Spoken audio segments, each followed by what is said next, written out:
મિત્રો તુફાન SB news સાથે હું છું આપની સાથે પાયલ બામભણિયા। તો જોઈએ આજના મહત્વના સમાચારમાં।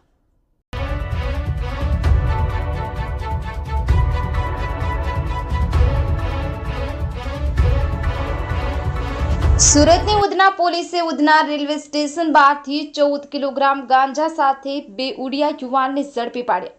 સુરતની ઉધના પોલીસે ઉધના રેલવે સ્ટેશન બહારથી 14 કિલોગ્રામ ગાંજા સાથે બે ઉડિયા યુવાનને ઝડપી પાડી તેમની પાસેથી ગાંજો ઉપરાંત બે મોબાઈલ ફોન, રોકડા ₹1100 વગેરે મળી કુલ ₹1,67,000નો મુદ્દામાલ કબજે કરી ગાંજો મંગાવનાર પેસ્તારના ઓડિશાવાસી અને મોકલનાર ગંજામના વતનીને વોન્ટેડ જાહેર કરી વધુ કાર્યવાહી હાથ ધરી છે। પોલીસ સૂત્રો દ્વારા પ્રાપ્ત થતી વિગતો મુજબ હેડ કોન્સ્ટેબલ અરવિંદભાઈ ઓગાભાઈએ મળેલી બાતમીના આધારે પીએસઆઈ એચ.જે. મચ્છર અને સ્ટાફે ઉધના રેલવે પોલીસ ચોકીની સામે ઉધના રેલવે પાડી તેમની પાસેથી ગાંજો ઉપરાંત બે મોબાઈલ ફોન, રોકડા ₹1100 વગેરે મળી કુલ ₹1,67,000ના મુદ્દામાલ કબજે કરી ગાંજો મંગાવનાર પેસ્તારના ઓડિશાવાસી અને મોકલનાર ગંજામના વતનીને વોન્ટેડ જાહેર કરી વધુ કાર્યવાહી હાથ ધરી છે। પોલીસ સૂત્રો દ્વારા પ્રાપ્ત થતી વિગતો મુજબ હેડ કોન્સ્ટેબલ અરવિંદભાઈ ઓગાભાઈને મળેલી બાતમીના આધારે પીએસઆઈ એચ.જે. મચ્છર અને સ્ટાફે ઉધના રેલવે પોલીસ ચોકીની સામે ઉધના રેલવે સ્ટેશન પાર્કિંગ ગેટની બહાર રોડ ઉપરથી ₹1,46,000 મત્તાના 14 કિલો 60 ગ્રામ ગાંજાના જથ્થા સાથે જે મિટ્ટુજી લોકનાથ પાત્રા અને કે રવિન્દ્ર નારાસિંહ પાત્રા સુરત મૂળ રહે ગંગનાપુરને ઝડપી પાડી તેમની પાસેથી ગાંજો ઉપરાંત ₹20,000ની મત્તાના બે મોબાઈલ ફોન, રોકડા ₹1100, આધાર કાર્ડ અને બે રેલવે ટિકિટ સાથે ઝડપી લીધા હતા। પોલીસે તેમની પૂછપરછ કરતા જાણવા મળ્યું હતું કે તેઓ સુરતમાં મજૂરી કામ કરે છે પણ છેલ્લા કેટલાક સમયથી વતનમાં બકરા ચરાવવાનું કામ કરતા હતા। તેમને સુરત ગાંજો પહોંચાડવા માટે એક ટ્રીપના વ્યક્તિ દીઠ ₹10,000 આપવાનું કહેતા તેઓ ગંજામના કોદલાના બાબુલા પાસેથી ગાંજો લઈ સુરતમાં ભેસ્તાનમાં રહેતા મૂળ કોદલાના ભેરુગામ વાડી ગામના કાલુને આપવા પૂરી ગાંધીગામ ટ્રેનમાં સુરત આવવા નીકળ્યા હતા। ટ્રેનને ઉધના સ્ટોપેજ ન હતું પણ સિગ્નલ નહીં મળતા ટ્રેન ઉધના સ્ટેશને ઊભી રહેતી હતી। બંને ઉતરી ગયા હતા। ઉધના પોલીસે તેમના વિરુદ્ધ ગુનો નોંધી તેમની ધરપકડ કરી ગાંજો મંગાવનાર ભેસ્તારના કાલુ અને મોકલનાર ગંજામના બાબુલાને વોન્ટેડ જાહેર કરી વધુ કાર્યવાહી હાથ ધરી હતી।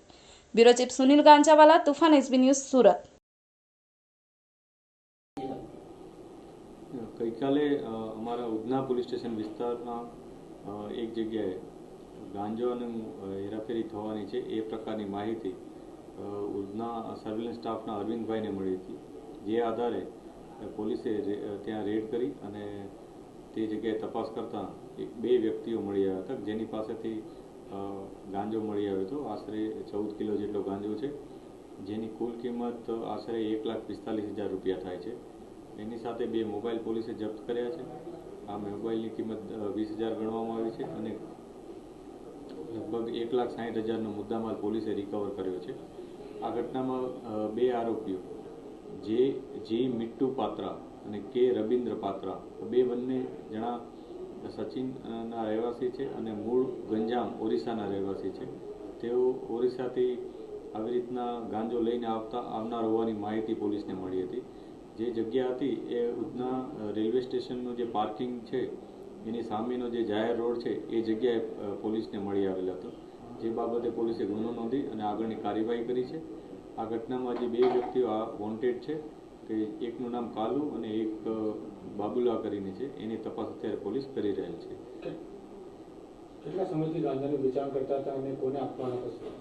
અત્યારે આ તપાસ અત્યારે ઇન્વેસ્ટિગેશનમાં આ જ બાબત ચાલી રહ્યું છે કે બાબુલા નામના એક વ્યક્તિને એ લોકો આપનાર હતા એ પ્રકારની માહિતી છે। પોલીસ એને પણ કાલુ નામના એક વ્યક્તિને આપનાર છે એ પ્રકારની માહિતી છે।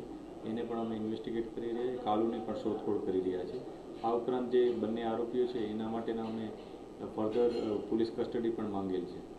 પકડાયેલ બંને આરોપી વિરુદ્ધ કોઈ ગુનાહિત ઇતિહાસ? અત્યાર સુધી એનો કોઈ ગુનાહિત ઇતિહાસ સામે આવ્યો નથી, પરંતુ અગાઉ કેટલી વાર એ લોકોએ આ પ્રકારે ગાંજાની અથવા અન્ય કોઈ ગેરકાયદેસર પદાર્થોની હેરફેર કરી છે કે નહીં એની અત્યારે ઇન્ટ્રોગેશન કરી રહ્યા છે।